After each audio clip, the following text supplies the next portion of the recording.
Hi everybody, welcome back to Unwrap, and in today's video I'm going to show you how I do my crochet box braids. So using some yarn or an old stocking, you want to wrap it around a chair or something sturdy.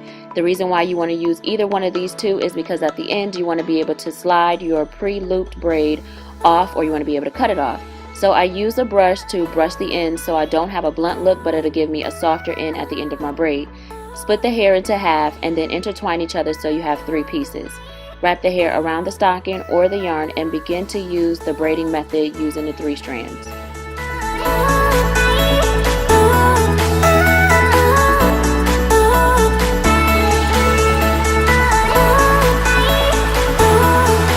After all your hair have been braided, go ahead and place the braids into some boiling hot water for about 5 minutes.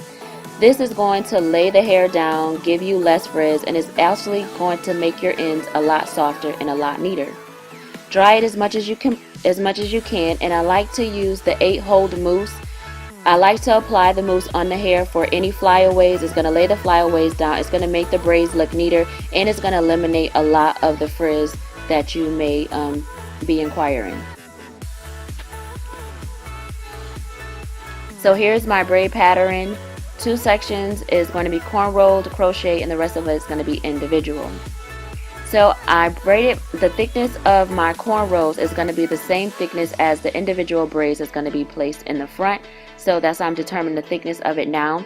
Place on some leave-in conditioner, moisturize your hair, and seal it with some oil to seal all that moisture in. I place extensions on my hair because my natural hair being braided is not going to last as long as it will by using the extensions. After I finished braiding on my cornrows, I did sew it down because using the crochet method it wouldn't allow me to slide the hair underneath the braid, so I just sewed it down. Installation number 1, the crochet method with the cornrows, plenty explanatory. I have plenty of videos on how to crochet some hair. You can also find a lot on YouTube, but basically you want to just slide your crochet needle underneath your cornrow, slide your loop through the latch, close the latch, and slide the braid through. That's pretty much what it all is to do the crochet method. I placed my braids finger width apart, so I made sure I had enough braids, and if I had more then I was going to be able to go in. For the thicker braids you won't be able to slide that big old braid underneath, so I just slid it through the big braid. Slide your crochet needle through part of the big braid, and that's how you'll be able to slide your individual braid in. For installation number 2, individual braids, I used the rubber band method. This was my first time using this method, and I liked using this method because it allowed me to control the tension that was going to be on my hair, on my roots. I didn't feel like when you braiding your hair individually you may pull too much on the front part because you want to make sure your edges is crispy. So by using the rubber band method, it allowed the tension to be on just in the middle, so it wasn't so much tension on the edge of my hair. So apply on your leave-in conditioner, then apply your oil on there to seal in the moisture of your hair, and then go ahead and braid your hair.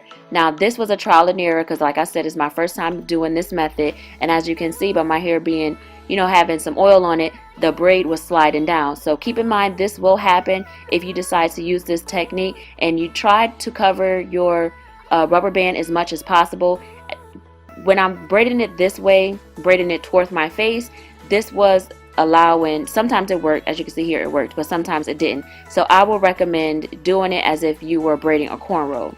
Now for installation number 3, I'm going to show you how to do the crochet method without the cornrow. Now once again, this is a trial and error. I didn't know, but I was trying to figure out why I couldn't slide this big old braid through, and it's because I didn't leave any room between the rubber band and the root of my hair. So depending on the size of your braid, see now I have room because I was tugging it through, you want to make sure you leave enough room to be able to slide your braid through. So basically using the crochet method, I just slid the braid underneath the rubber band, and then I was able to slide the hair through. Now what you're going to do is, in order to hide your hair or to hide the braid, you want to slide the crochet needle through the braid and then grab your hair and then slide it back through. Going through it back and forth, this is going to allow you to be able to hide your hair or hide the braid. I was trying to show you a good angle, but this is all the angle that I have, and at the end this is what it should look like. So I like it. It worked. Here at the back, I'm going to show you basically what I meant by the front. See how I left some space at the root? That's what you want to do depending on the side of your braid. Make sure you leave enough space so you can be able to slide easily your braid through your hair, so you don't have to worry about tugging on it or pulling on it. And then use the crochet method to install that braid. And then once again, slide your latch needle in and out the braid, grabbing your braid so that you can hide your braid through the crochet braid that you made, if that makes any sense. So because I left so much room and it was a little bit loose, I used the rubber band to tighten it just so it could look a little bit more nicer and more neat. I thought I showed you the hair, but I didn't. But I'm going to show you hair that I use. This is the brown color hair, the number 4 that I use. And as you can see, it's not a lot of hair in this pack. This only gave me like 2 braids. So if you use this interface jumbo braid pack, I recommend not using it because it's not enough hair. So depending on the size of your braid, you can use it. But if you got big braids like mine, don't use it. Try to find this value pack. It's a lot more hair and it's better costly. So at the end, just enjoy your braids. Blonde hair in the middle just to give me a little bit more funk, a little bit more color, and I love it. So thank you very much for watching. I'll see you all on my next video. Bye.